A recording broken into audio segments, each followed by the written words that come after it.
అందరికీ praise lord. ఈరోజు దేవుని మాట ఆదికాండం 20 అధ్యాయము 22, 23, 24 వచనాలు. మీరు నన్ను కొలుచుచు వెండి దేవతలనైనను బంగారు దేవతలనైనను చేసుకొనకూడదు. మట్టి బలిపీఠము నా కొరకు చేసి దాని మీద నీ దహన బలులను సమాధాన బలులను నీ గొర్రెలను నీ ఎద్దులను అర్పింపవలెను. నేను నా నామమును జ్ఞాపకార్థముగా నుంచు ప్రతి స్థలంలోను నీ వద్దకు వచ్చి నిన్ను ఆశీర్వదించేదను. ప్రియమైన దేవుని మాట వింటున్న వాళ్ళారా, మనం ఈరోజు దేవుడు చెప్తున్న మాట, నేను నా నామమును జ్ఞాపకార్థంగా నుంచి ప్రతి స్థలంలోను నీ వద్దకు వచ్చి నిన్ను ఆశీర్వదించేదను. దేవుడు రాకముందు ఎద్దులను, గొర్రెలను, పశువులను, పక్షులను, జంతువులను బలి అర్పించడం జరిగేది.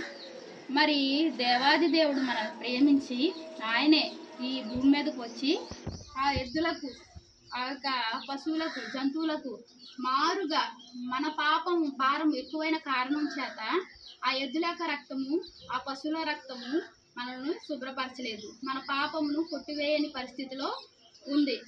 అధికమైన పాపం వలన ఆ ఎద్దుల రక్తం కానీ, ఆ మేకల రక్తం కానీ ఏది పాప పరిహారార్థ బలిగా అది ఉండని కారణంగా, దానివల్ల కాదు, మానవుల యొక్క పాపం అధికమైన చేత దేవుడే తన ప్రియకుమార్ని లోకానికి పంపించి శిలువలో కాచిన రక్తం ద్వారా ప్రతి పాపం నుండి, శాపం నుండి విడిపించాడు. ఆయన రాకముందు ఎద్దులు, గొర్రెల రక్తం ద్వారా బలి అర్పించడం జరిగేది. దేవుడికి అవి కూడా ఇష్టం లేక, వాటిని హింసించడం ఇష్టం లేక దేవుడే ఈ లోకానికి వచ్చి ఆ ప్రశస్తమైన రక్తాన్ని, ఎద్దుల రక్తం కన్నా, కోడెల రక్తం కన్నా, అన్నిటికన్నా తన బలమైన రక్తాన్ని, ఎంతో విలువైన రక్తాన్ని, శ్రేష్టమైన రక్తాన్ని మన కొరకు ఆయన శిలువలో కాల్చాడు. ఆ రక్తం ద్వారా మన పాపాలకు పరిహారం జరిగింది. ప్రియమైన దేవుని మాట వింటున్నా నా సహోదరి సహోదరులారా, ఇక్కడ ఏమైనా ఉంది చూడండి. నేను నా నామమును జ్ఞాపకార్థంగా నుంచి ప్రతి స్థలంలోనూ నీ వద్దకు వచ్చి నిన్ను ఆశీర్వదించేదను. దేవుడు ఏమంటున్నాడు? నేను వచ్చి ఆశీర్వదిస్తాను అంటున్నాడు. నీ వద్దకు వచ్చి నిన్ను ఆశీర్వదించేదను. దేవుడు వచ్చి ఆశీర్వదించే దేవుడుగా ఉన్నాడు. మరి ఏం చేయాలి? మనం జ్ఞాపకార్థంగా నుంచి స్థలము, దేవుణ్ణి జ్ఞాపకార్థంగా నుంచి స్థలము, ఆ స్థలం ఏది, ఎక్కడుంది? దేవుడు నిన్ను పరిశుద్ధపరిచాడు తన రక్తం ద్వారా. నీ హృదయాన్ని ఆలయంగా చేసుకున్నాడు.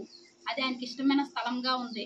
నా ప్రియమైన దేవుని మాట వింటున్న వారులారా, ఆ స్థలంలో నువ్వు జ్ఞాపకార్థంగా నుంచి ఆ స్థలాన్ని నువ్వు అపరిశుభ్రం చేయకుండా నువ్వు దాన్ని ఎంతో విలువగా, శ్రేష్టంగా, శుభ్రంగా చూసుకోగలిగినట్లయితే దేవుడు ఏం చేస్తాడు? ఆయన వచ్చి నిన్ను ఆశీర్వదించే దేవుడుగా ఉన్నాడు.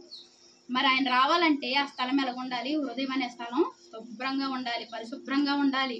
మనం ఊడుస్తాము, ఎక్కడైనా మనం ఊడ్చేటప్పుడు అప్పుడప్పుడు మర్చిపోతాం, మరలా దాన్ని చూసి మరలా శుభ్రం చేసుకుంటాం. ప్రతిరోజు మన హృదయం ఏ రీతిగా ఉంది, మన యొక్క నడవడిక ఏ రీతిగా ఉంది, కూర్చుంట లేచుట పరిశీలించే దేవుడు. మనము ఎంత పరిశుభ్రంగా ఉంటే దేవుడు మనల్ని వచ్చి ఆశీర్వదించే దేవుడుగా ఉన్నాడు. ఆయన వస్తే నీకైనా సమస్యలు ఉంటాయా? నీకైనా ఇబ్బందులు ఉంటాయా? ఇరుకులు ఉంటాయా? కష్టాలు ఉంటాయా? ఏమీ ఉండవు. ఆయన ఆశీర్వదించినప్పుడు మనం అంతా సుఖంగా, సౌఖ్యంగా ఉంటాం. దేవుని యొక్క ఆశీర్వాదాలు కావాలంటే ఈ రోజు నుంచి మన హృదయం అనే స్థలాన్ని మనం శుభ్రంగా ఉంచుకుందాం. దేవునికి వందనాలు. ప్రార్థన చేసుకుందాం. మహాప్రేమగల తండ్రి, కృపగలైన దయమేడ, సర్వశక్తి మంజడానికి ఎన్నో వందనాలు, స్తోత్రాలయ్యా. నువ్వు రాకముందు ప్రభు ఎద్దుల రక్తం, కోడల రక్తం, తండ్రి నాయన పశువుల రక్తం ప్రభు బలిగా అర్పించడం జరిగిందయ్యా. వాటికి మారుగా ప్రభు యేసయ్యా తండ్రి, పాప భారం అధికమైన చేత ప్రభు, అధికంగా ఉండుట చేత ప్రభు నువ్వే వచ్చావయ్యా. శిలువలో కాచిన రక్తం ద్వారా పాపాలు విముక్తి కలిగజేసావయ్యా.